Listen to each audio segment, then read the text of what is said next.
O assunto desta aula é o verbo, ou são os verbos. O verbo e sua estrutura. Meu nome está aqui, vocês já sabem, não esqueçam de curtir os vídeos do canal, acessar, fazer perguntas. Eu gosto muito da seguinte citação que vem da Bíblia: no princípio era o verbo e o verbo era Deus. O verbo. Mas é claro que essa citação significa não o verbo no sentido que eu vou trabalhar aqui, mas sim o verbo palavra, porque verbo também é sinônimo de palavra. Verbalizar uma coisa é dizer alguma coisa, não é? Mas agora eu vou tratar de outro assunto, é o verbo e a sua estrutura.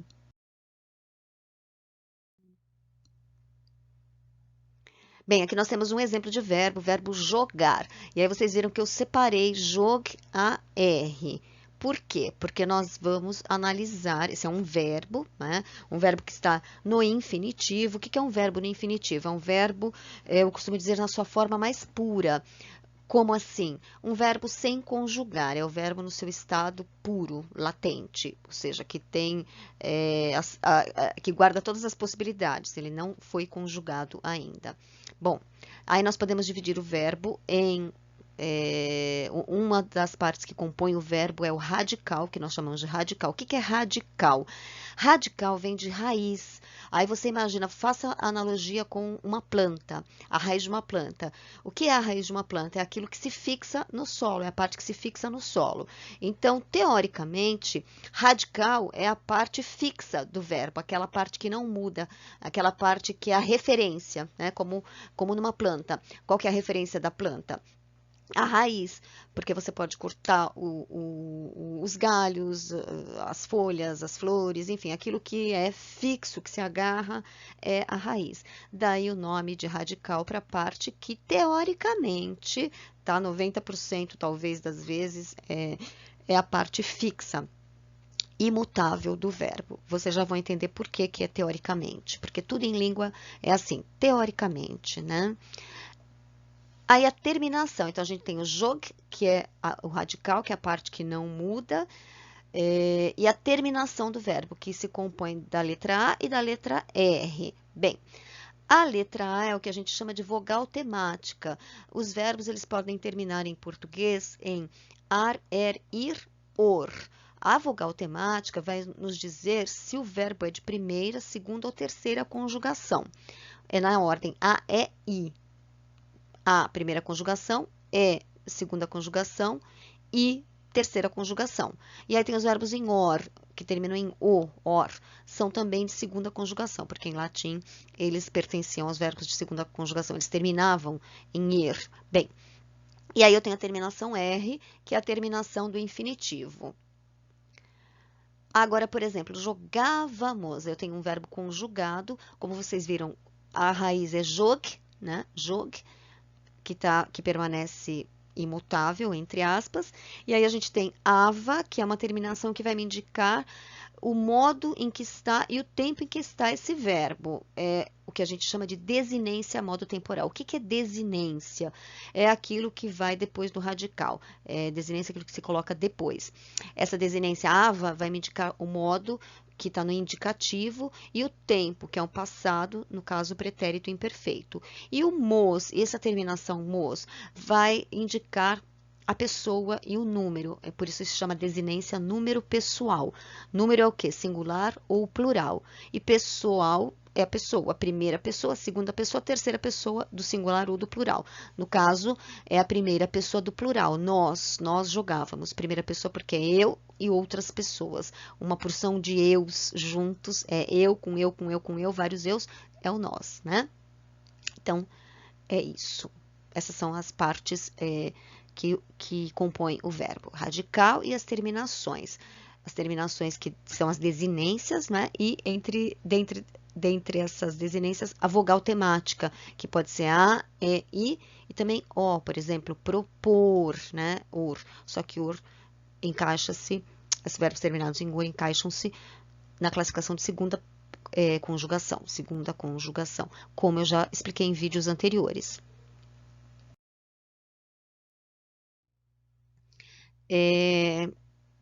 verbos regulares e verbos irregulares. Aí a gente costuma muito falar o que é verbo regular, o que é verbo irregular. Regular é aquilo que segue um padrão regular. Então, se eu digo assim, vou regularmente ao médico, existe um padrão, vou toda semana, todo mês, uma vez cada 6 meses, isso é uma regularidade. Um verbo regular é um verbo que segue o padrão que se espera dele. Então, vamos analisar os verbos aqui. Amar, eu amo, eu amei, eu amarei, né? Amo, amei, amarei. Andar, eu ando, andei, andarei. Aí eu penso, estar vai ser a mesma coisa, mas não é. Eu estou, eu estive, eu estarei. Aí percebam que a primeira coluna, que é o presente, eu amo, eu ando, mas eu estou. Se o verbo estar fosse regular no presente, eu diria eu estou. Amo, ando, estou. Amo, ando, estou. Mas não, tem um U aí, um intrometido. Eu amei, eu andei, eu estei. Não é eu estei, eu estive. Então, o verbo estar é um verbo irregular no passado. E no futuro, eu amarei, eu andarei, eu estarei. No futuro, ele não é um verbo irregular. Então, o que é um verbo irregular? É um verbo que sai da caixinha, que sai daquele padrão que você espera que ele tenha para se conjugar. Vamos ver outros exemplos.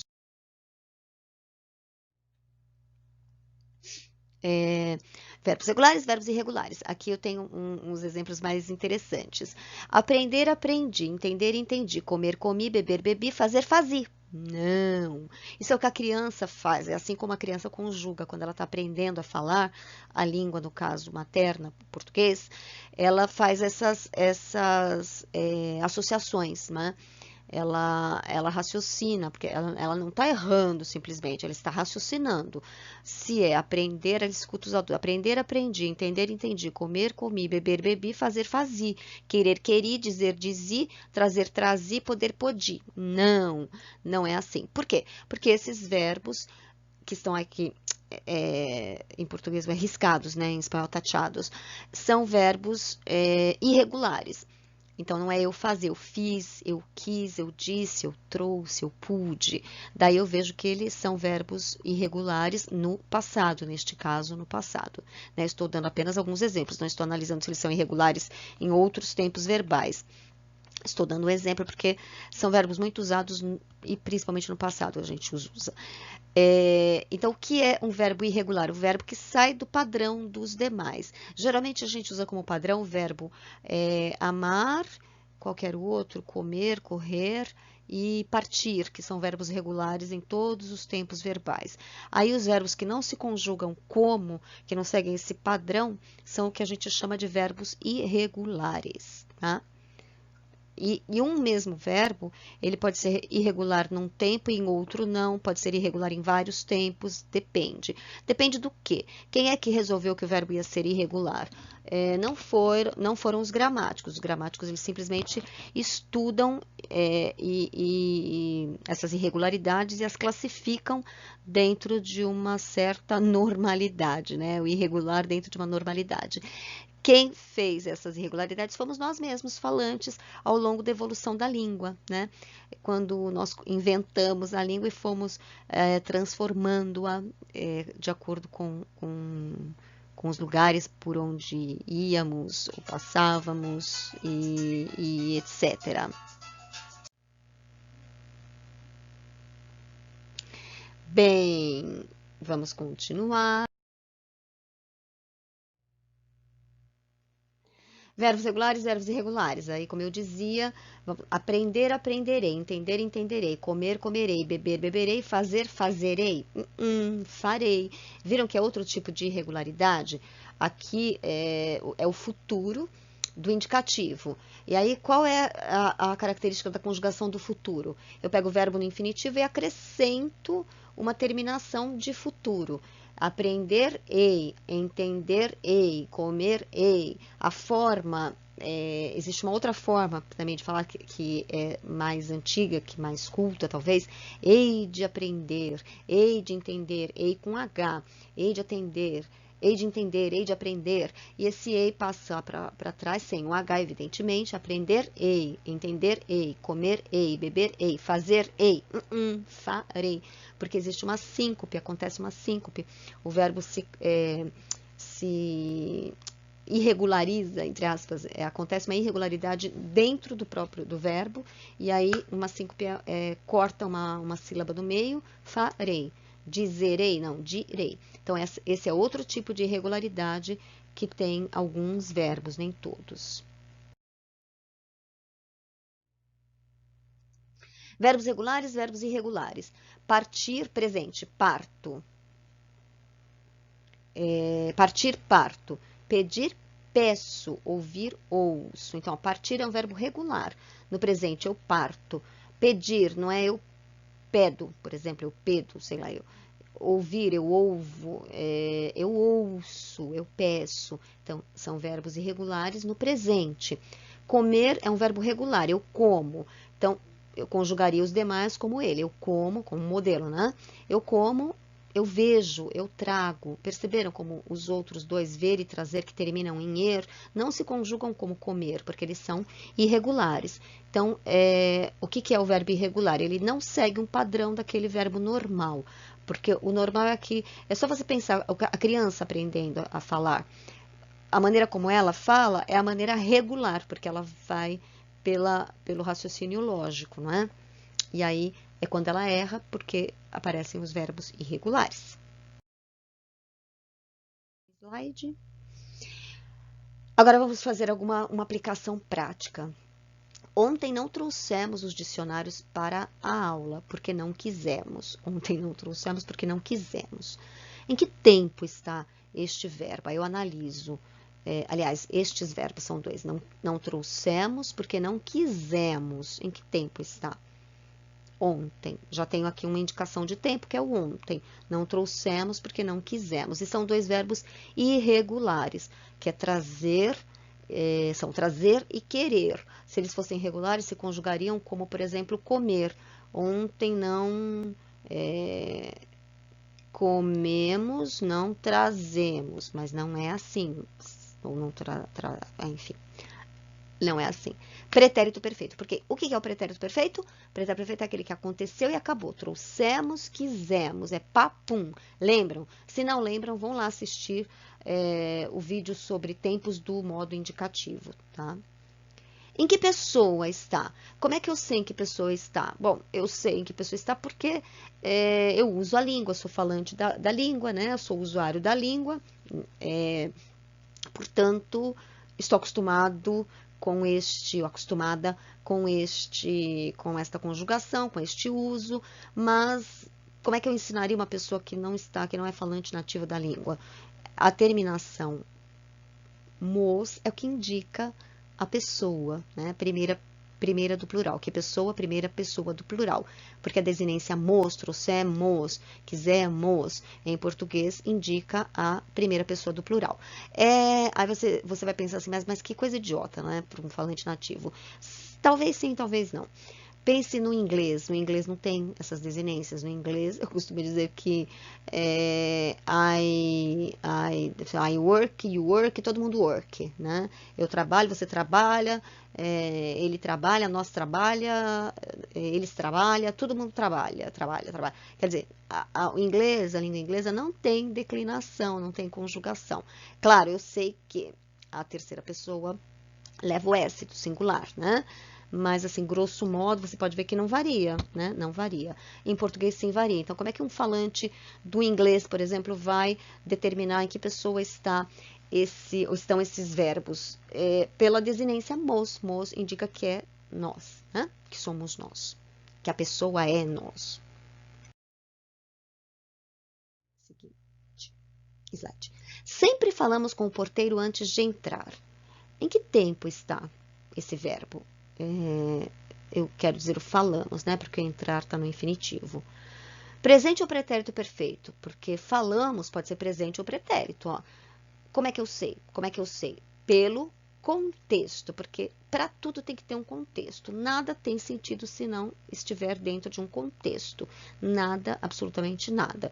Qualquer coisa fora de contexto, você não pode pôr a mão no fogo e não pode dizer o que significa.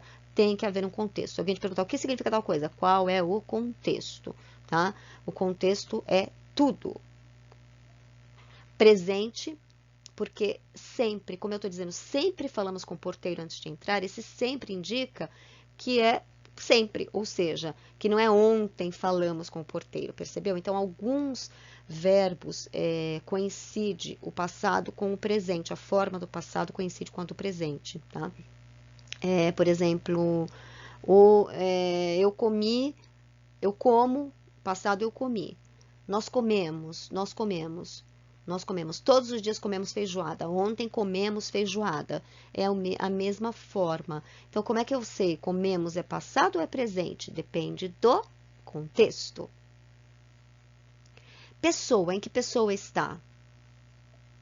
Primeira do plural, porque a desinência mos indica primeira pessoa do plural. Nós. O que é nós? É um montão de eus juntos. Eu, mais eu, mais eu, mais eu, somos nós.